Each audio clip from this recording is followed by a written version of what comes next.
Hey, how you doing, everybody? Welcome back to Big Frog's 4x4. Today we're going to be covering the seatbelt button. The piece of the seatbelt that keeps your latch on your seatbelt from falling all the way down to the floor and making a pain in the butt every time you get in and out to buckle your seatbelt.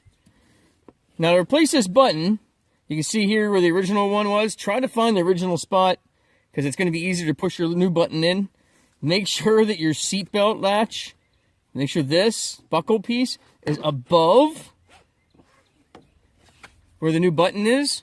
You can go on Amazon and buy these multiple different places, new buttons for your seatbelt. It's quite simple. You just take the button, push it through the original hole,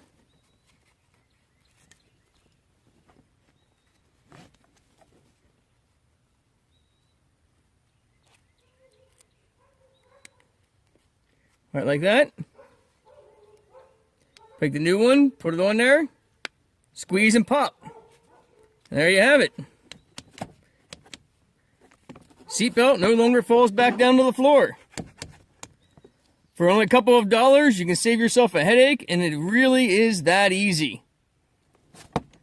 That's your quick tip of the day. Thanks for watching Big Frog's 4x4. Like and subscribe, and always, God bless.